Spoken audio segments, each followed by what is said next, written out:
Federal Drive is presented by GEHA, Government Employees Health Association, proudly providing health and dental benefits to federal employees and their families. Visit GEHA.com. The administration says recent personnel changes are intended to make government more effective and improve accountability. But as agencies move from policy announcements to implementation, questions remain about consistency, fairness, and the day-to-day realities facing the managers and employees who make government work. John Hatton of NARFE joins me to help us see the forest and not just the trees. John, it's great to see you. Welcome back to the show. Thank you for having me once again. There have been a lot of new rules from OPM over the past several weeks, and we can talk about each one of them specifically. But before we do that, I want to step back and have you help us get a forest-level view of what's going on here. Are we seeing the emergence, do you think, of a new federal personnel management model, one that maybe gives managers more discretion? Yes, we certainly are. I think there's been pushes from a wide variety of good government groups for improvements in how performance management works, how the government operates for a long time. And so you have at least a recognition that there could be some more expedited review, improved performance management. So a lot of these actions do put a little more power in the hands of the managers, but there's also this underlying concern around just the basic merit-based principles and whether it shifts the power so much that it's not just in the manager's hands, but it's in political appointee hands in the sense of firing people not because of their merit and because of politics, right? And so I think trying to parse through the details of the various new proposed rules and deciding, is this something that is undermining merit system principles, or is this just an expedited, consolidated, improving the efficiency of the merit system? I think kind of how we try to take a look at this. But there are some, for example, in this new promoting employee accountability rule, trying to lessen the time for review, a shorter time window for improving performance. I think when you talk about a one-day response window, it starts to seem very accelerated versus just an accelerated process a little bit more than it was. And so I think it's going to be a complicated new system in terms of what the new rules are for both employees and supervisors to understand and how they apply it. I think there's a trend here about taking essentially real independent review out of the process. So whether that's schedule policy career, you don't have an appeal to the Merit System Protection Board. There's a trend towards eliminating removal for cause protections for MSPB members with the previous firing in the MSPB board, the Supreme Court case in Slaughter in terms of the ability of the president to terminate a federal trade commissioner. You have the suitability and fitness rule, which allows appeals to OPM, not MSPB, for in-service conduct now. That used to be a pre-employment screening. The schedule policy career itself is just an intra-agency process. So the lack of independent review is overall our largest concern with these. The goal to try to improve accountability, improve performance, improve the way the government's working. I think there's aspects to some of these that are reasonable within the scope of what good government groups might consider, but I think it's hard to trust it when you have this underlying lack of independence, underlying lack of respect for the merit-based civil service. A lot of the conversations about these rules focus on the implementation from the employee perspective, but I want to ask you to think about the implementation from the manager's perspective.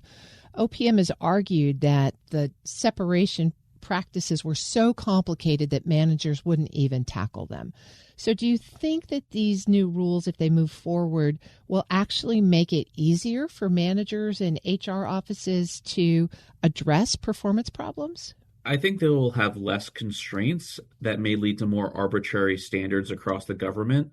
So the new proposed rule on employee accountability gets rid of the Douglas factors, which try to create at least a standard to measure all different employment actions. So one termination at one agency or within an agency is the same as another termination within an agency or across agencies.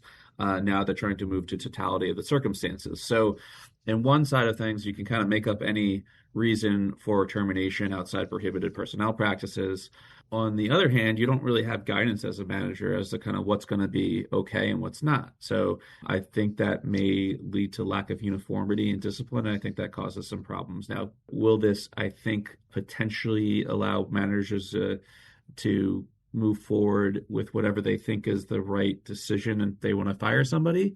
Perhaps. But again, that the lack of check on, is this based on merit or favoritism? Is this based on politics or merit?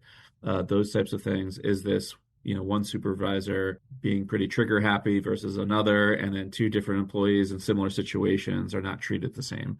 But yeah, so it'll be interesting to see how it, if this fully goes into effect, how it plays out.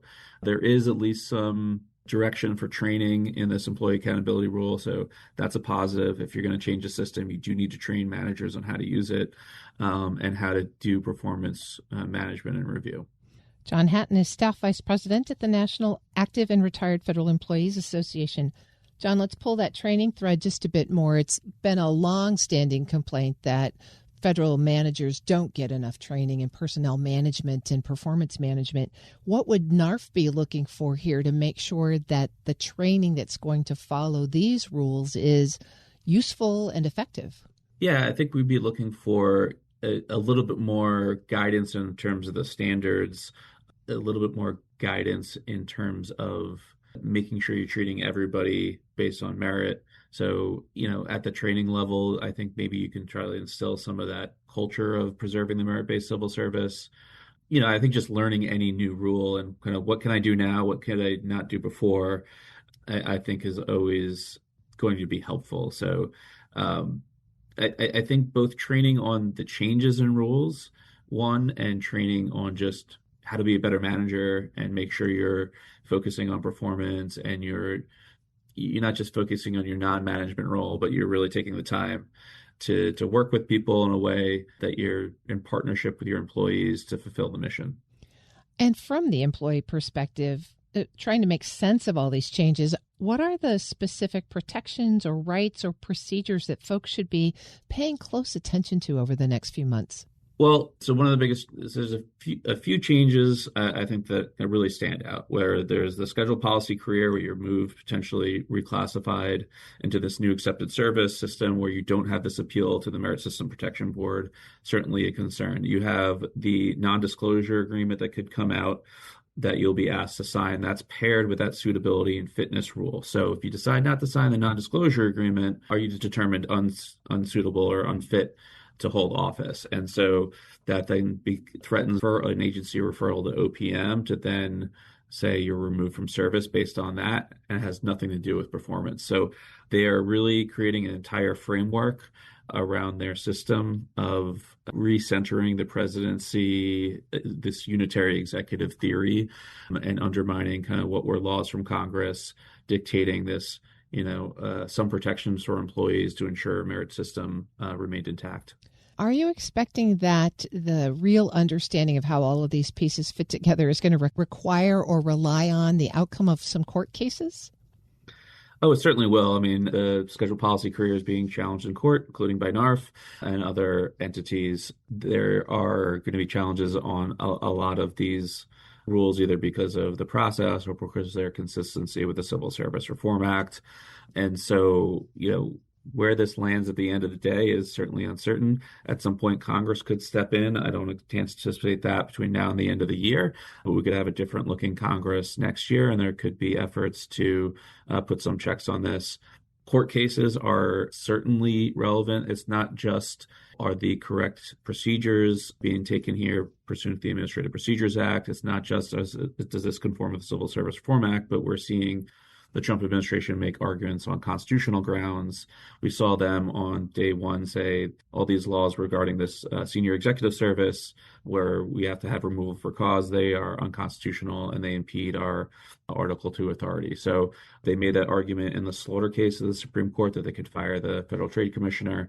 Whether that same precedent applies to the MSPB heads remains undetermined, and how far that goes down the chain to inferior officers as well remains undetermined. So there's a lot of uncertainty in the court cases, uncertainty with legislation, And so, this may be something people need to learn for 6 months and then remember the old system, or it could be a mixture of the two. And, I think we're seeing this across the board, not just with federal workforce policies, but as we've always had more partisanship in DC, it's really grown since, I think, early 90s.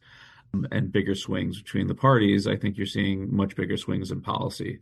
And so this could be the framework we have for the current Trump administration, but if there's a new administration that comes in, it could be a whole different set of policies, whether that's back to square one and the old policies or somewhere in the middle also remains to be seen. But I think it just, that aspect of it with, the swings in policy created by the partisanship and the different views on how things should work just creates more confusion, more difficulty, and its own set of challenges beyond the challenges of a specific policy. John Hatton is Staff Vice President at the National Active and Retired Federal Employees Association. John, I really do appreciate your view of the forest and not just the trees today. Thanks so much. No problem. Thanks for having me. We'll post this interview at federalnewsnetwork.com/Federal Drive. Hear the Federal Drive on demand. Subscribe wherever you get your podcasts.